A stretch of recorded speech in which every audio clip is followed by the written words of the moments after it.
शक्ति सिंह गोहिल जी, उदयमान जी, भूपिंदर हुड्डा जी, कुमारी शैलजा जी, रणदीप सुरजेवाला जी, Yogendra Yadav ji, captain Ajay Yadav ji, stage पे Congress party के वरिष्ठ नेता,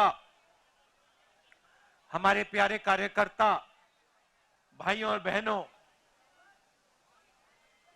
प्रेस के हमारे मित्रों, आप सबका यहां बहुत बहुत स्वागत।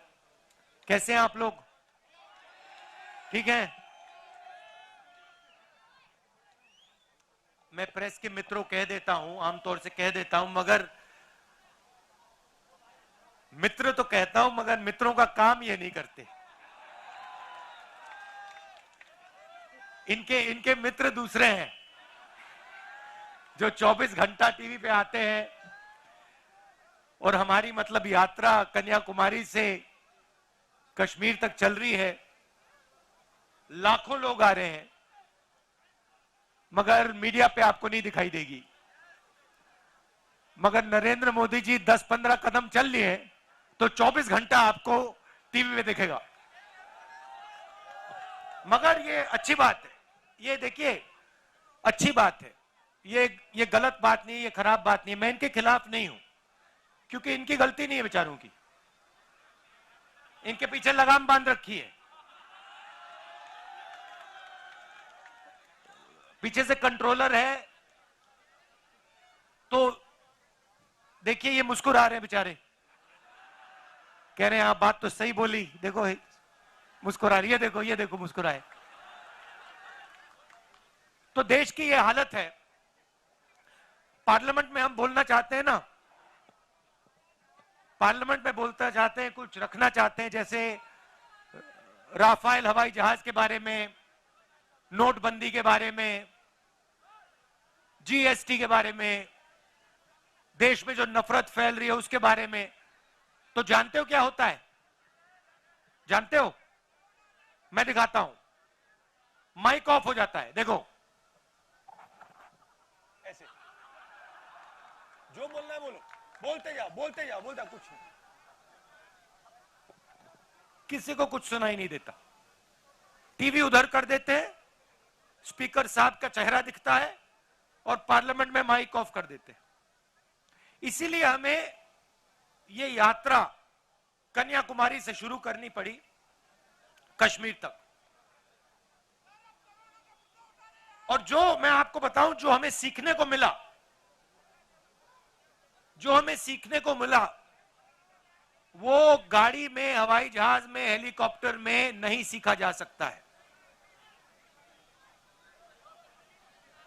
कहां से सीखे हम? हिंदुस्तान की जनता से सीखे, किसानों से सीखे, मजदूरों से सीखे। अब देखिए, एक तरफ आपकी कुर्बानी, यहां अभी मैंने महात्मा गांधी जी की फोटो के सामने फूल रखे, ये आए, इन्होंने आपकी रक्षा की। उस समय भी हिंसा थी, उस समय भी इन्हीं लोगों ने हिंदुस्तान को बांटने का काम, नफरत फैलाने का काम किया था। और आप याद रखिए, योगेंद्र यादव जी ने कहा वो तोड़ेंगे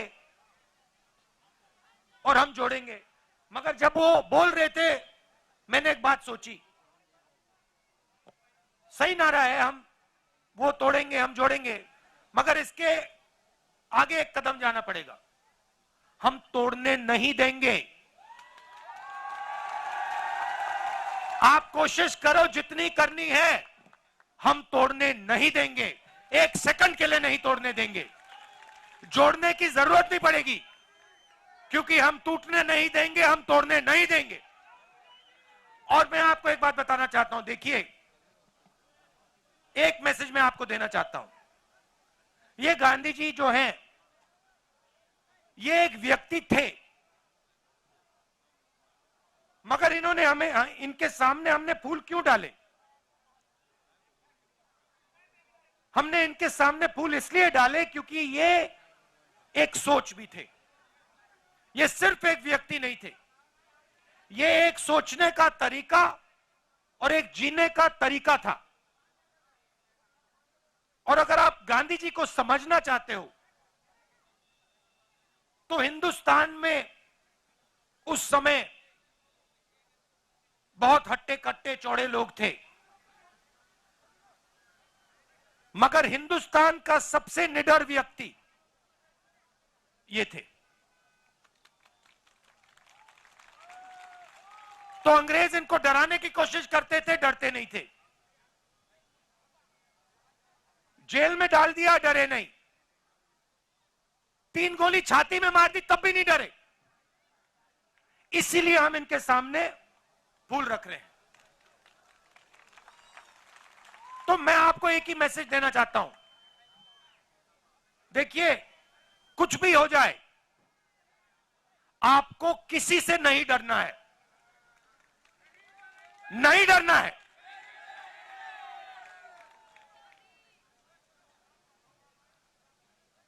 अब मैं आपकी सड़कों पे चला हूं, अब देखिए क्या हुआ या नहीं हुआ उसके बारे में नहीं बोलना चाहता हूं, अलग अलग राय हो सकती हैं। योगेंद्र यादव जी ने कहा कि जितना होना था नहीं हुआ, हुड्डा जी ने कहा कि काम हुआ। मुझे कोई फर्क नहीं पड़ता, जो बीते हुए समय में हुआ उसमें मुझे कोई इंटरेस्ट नहीं है। मैं आपको एक बात कह सकता हूं कि इन सड़कों पे मैं चला हूं और मुझे दिख रहा है कि यहां पे आज सड़कों की हालत खराब है, यहां पे आपको दर्द हो रहा है और यहां पे कमियां हैं। और जब सड़क पे से आदमी चलता है ना, देखिए इन्हीं सड़क पे आप आओ, मर्सिडीज गाड़ी में आओ, हेलीकॉप्टर से आओ, झटके नहीं पड़ते, घुटनों में दर्द नहीं होता। तो जब व्यक्ति 100-200 किलोमीटर आपकी सड़कों पे चलेगा, जैसे मैं चला हूं, जैसे अब हुड्डा जी चले हैं, जैसे अब योगेंद्र यादव जी चले हैं, बात गहराई से दिमाग में बैठ जाती है। उसके बाद कोई समझाने की जरूरत नहीं होती। तो मैं आपको यह कहना चाहता हूं कि यहां पे 2-3 चीजें बहुत साफ दिख रही हैं। यहां पे आपको शिक्षा के इंस्टीट्यूशंस की जरूरत है, कॉलेजेस की, यूनिवर्सिटीज की जरूरत है। यहां पे आपको अस्पतालों की, मेडिकल कॉलेजेस की जरूरत है। ये सबको दिख रहा है और ये हमें भी दिखा है। तो मैं आपको एक बात कहना चाहता हूं कि हमारी सरकार आएगी तो जो आपका हक है, चाहे वो ये अच्छी सड़कें हो, चाहे ये अस्पताल हो, चाहे आपके लड़कियों के लिए, बच्चों के लिए कॉलेज और यूनिवर्सिटी हो, वो हम आपको करके दे देंगे।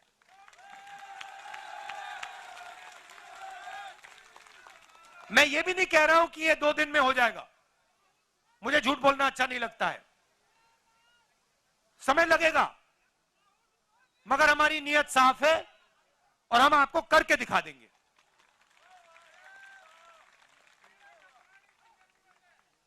पीने के पानी की जरूरत है,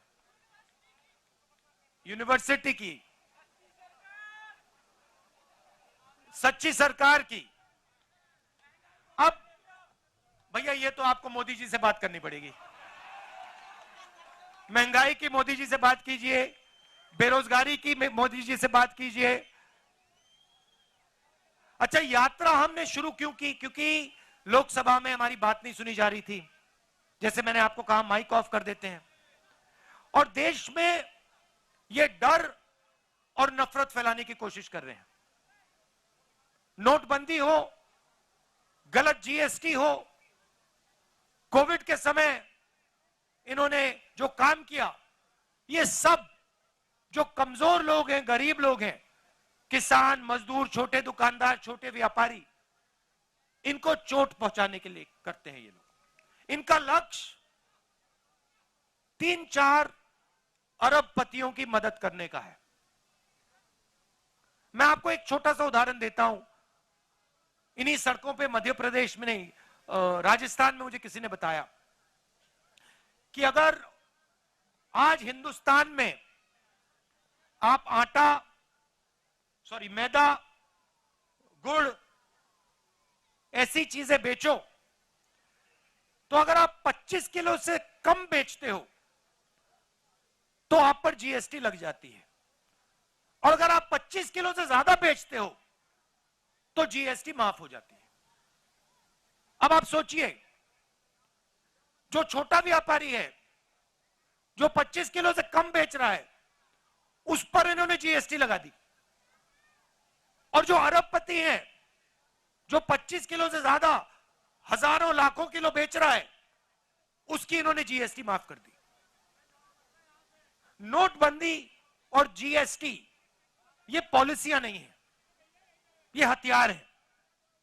ये छोटे व्यापारियों को मारने के हथियार है। और ऐसे ही इन्होंने एक और नया हथियार निकाला था। ये जो उनके किसान के खिलाफ 3 काले कानून थे, नोटबंदी और जीएसटी छोटे व्यापारियों को मारने के हथियार थे, और ये इनको जो 3 कानून थे, ये किसानों को मारने के, मजदूरों को मारने के हथियार थे। और हिंदुस्तान के सारे किसान खड़े हो गए, कहते नहीं, हम नहीं मानेंगे। और आपने एक चीज देखी होगी, नरेंद्र मोदी जी का आप चरित्र समझिए, जैसे ही कोई उनके सामने खड़ा हो जाता है, चाहे वो किसान हो, जैसे किसान आंदोलन में हुआ, चाहे वो जमीन अधिग्रहण बिल के बारे में हो, जैसे ही कोई उनके सामने खड़ा हो जाता है, नरेंद्र मोदी घूम के उल्टे भागने शुरू कर देते हैं। आप पहचानो, जब भी कोई भी उनके सामने खड़ा हो जाता है, नरेंद्र मोदी मुकाबला नहीं करते हैं, भाग जाते हैं, मैदान से निकल जाते हैं। मैंने प्रेस वालों से की बात की, मैंने कहा ये हमारे मित्र नहीं है, ये जूनियर लोग मित्र हैं, मगर जिन्होंने इनकी लगाम पकड़ रखी है वो मित्र नहीं है। आप देखो मेरे कितने प्रेस कॉन्फ्रेंस होते हैं, हर 5-10 दिन मेरा इनके साथ प्रेस कॉन्फ्रेंस होता है। जो भी सवाल इनको पूछने होते हैं पूछ लेते हैं। आपने नरेंद्र मोदी जी का कभी प्रेस कॉन्फ्रेंस देखा है इनके साथ? देख ही नहीं सकते, क्योंकि उन्होंने कभी किया नहीं है, क्योंकि इनके सामने खड़े ही नहीं हो सकते। वो सब पे लगाम बंधी हुई है, मगर उनको यह नहीं मालूम कि यार एक घोड़ा निकल ना जाए, एक घोड़ा लगाम खोल के भाग ना जाए प्रेस कॉन्फ्रेंस में, मुसीबत हो जाएगी। तो आप उनको पहचानिए। और ये सिर्फ नरेंद्र मोदी जी नहीं है, ये आरएसएस के सब लोग ऐसे हैं।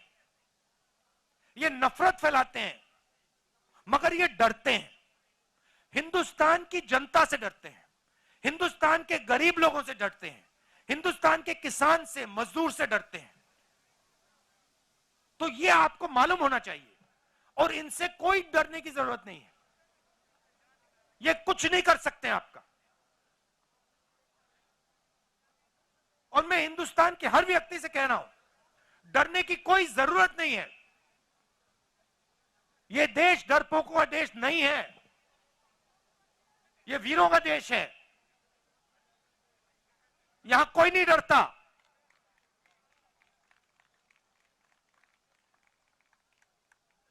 और यह यात्रा ने दिखाया है, कन्याकुमारी से यहां तक आए हैं हम। कितने किलोमीटर हो गए वेनु जी? 3000 किलोमीटर हो गए, 3000। और मैं अकेला नहीं चला हूं, हजारों लोग चले हैं। हमारे साथ एक 90 साल का व्यक्ति चल रहा है, 90 साल का, सबसे सामने चलता है, किसी से नहीं डरता। वो है हिंदुस्तान। तो इस यात्रा ने दिखाया है कि ये देश किसी से नहीं डरता है, अपने भविष्य से नहीं डरता। और एक दिन, जिस दिन ये खड़ा हो गया एक साथ, जिस दिन ये देश एक साथ खड़ा हो गया, उस दिन ये पूरी की पूरी नफरत, हिंसा सब खत्म हो जाएगी। और ये भी मत सोचो कि ये दिन बहुत दूर है। ये दिन दूर नहीं है, ये दिन आने वाला है जब एक बार फिर ये देश मिलकर भाईचारे के साथ, मोहब्बत के साथ एक साथ आगे बढ़ेगा। हम तोड़ने नहीं देंगे, सवाल नहीं उठता। जितनी कोशिश करनी है करो, तोड़ने की कोशिश करो, इस देश को हम तोड़ने टूटने नहीं देंगे। खत्म।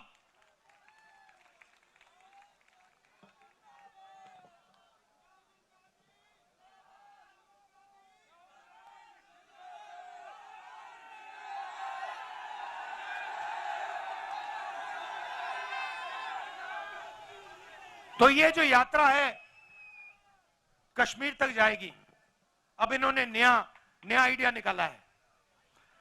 मुझे चिट्ठी लिखी कि कोविड आ रहा है, यात्रा बंद करो। कोविड आ रहा है, यात्रा बंद करो। अब भैया,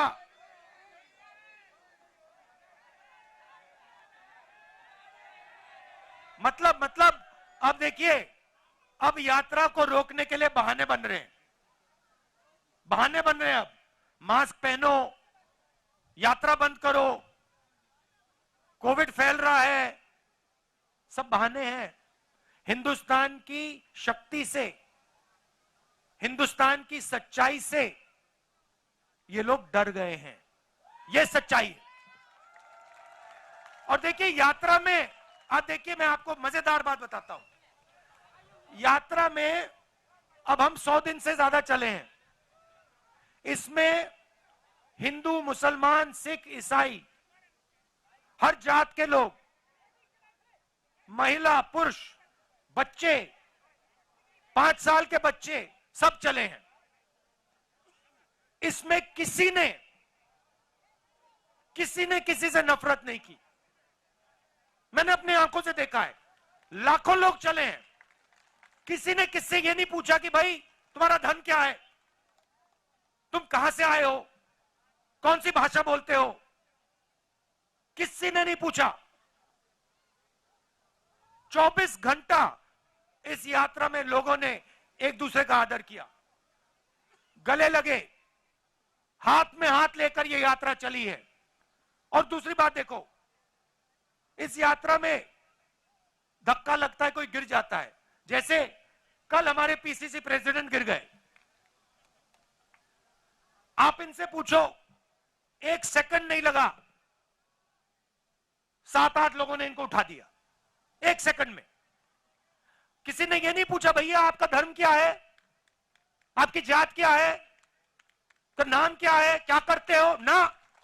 हिंदुस्तानी हो, उठा देंगे आपको, नीचे नहीं गिरने देंगे। ऐसी सरकार हमें चाहिए जो हर हिंदुस्तानी की रक्षा करे, किसान की रक्षा करे।